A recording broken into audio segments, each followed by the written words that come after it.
Малко unboxing на най-дълго очакваната пратка от мен ever. Здравейте и добре дошли в света на баланс!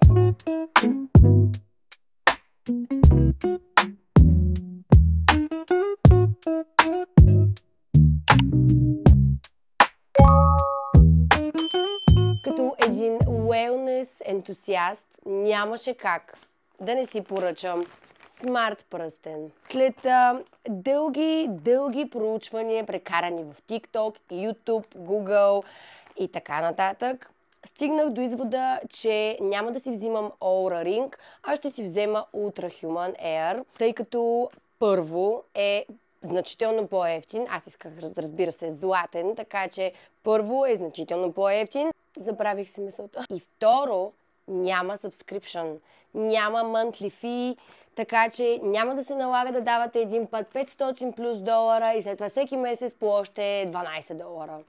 Което мисля, че наистина не е много окей.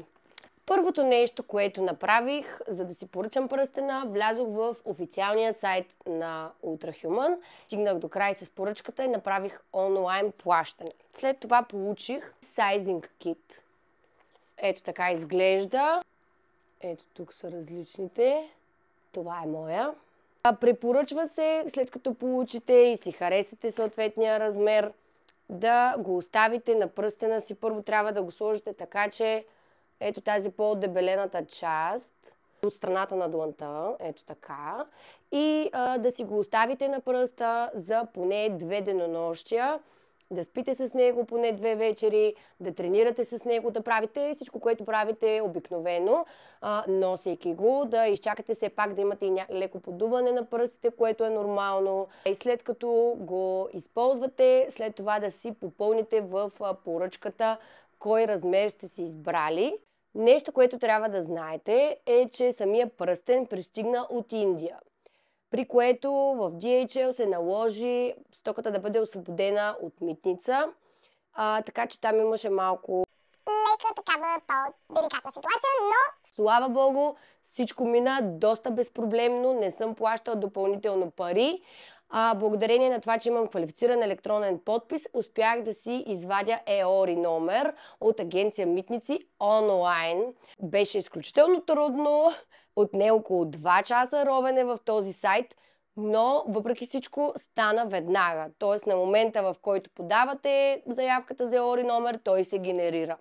Този EORI номер, заедно с пълномощно, че сте съгласни DHL да ви представлява пред агенция Митници, подавате им документите и те вършат работата от ваше име. Така че, слава богу, те успяха да освободят пратката на време и аз не дължах магазинаж, тъй като доста бях притеснена. В началото видях, че е 20 и няколко лева без ДДС на ден да стои пратката в DHL. И просто си представих как плащам поне още 100 лева плюс, което нямаше да бъде приятно. Но слава богу, всичко мина безпроблемно, така че пратката дойде. Много съм щастлива. Много яко. И ето така изглежда. Ето така изглежда на ръката ми. Много ми харесва. Аз съм си взела такъв размер, че реално ако леко ми се подуят пръстите, просто ще го сложа на средния пръст. Но по-ми е удобен и размера си е за показалеца. Ето така, като стисна юмрук. Не трябва да има пространство между пръста ми и пръстена. Доста по-удобен е, между другото, от тези, които бяха в сайзинг кита, тези пробните модели. Може би заради самия материал, от който е изработен, но аз мисля, че е много хубав. Аз иначе си имам Apple Watch и си следя повечето неща на него, но не винаги ми е удобен да го нося постоянно. Гледам да не го мокря, макар че е водостойчив, все пак не ми е много приятно. Нито да се къпя, нито да плувам с него, така че в общи линии за това също изобщо не ми е удобно да си спя с часовника. Не мога, опитвах се да си следя съня, но не става и затова мисля, че пръстена ще бъде много добър вариант тъй като няма да го свалям.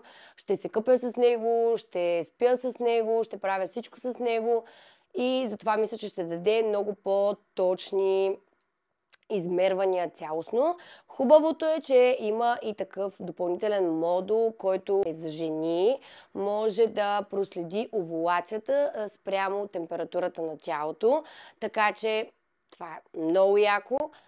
Друго, което следи качеството на съня, сърдечния ритъм, всякаква физическа активност. Доколкото знам, доста по-точно следи крачки и калории. Така че нямаше как да се сдържа и да не си купя и аз. Естествено, инфлуенснах се много от TikTok, но смятам, че това е готина джаджа. Аз обичам технологиите, обичам да изпробвам такъв тип нови смарт устройства, така че ще ми бъде много интересно. Ще ви държа в течение как се развиват нещата, как работи, какви показатели ми показва.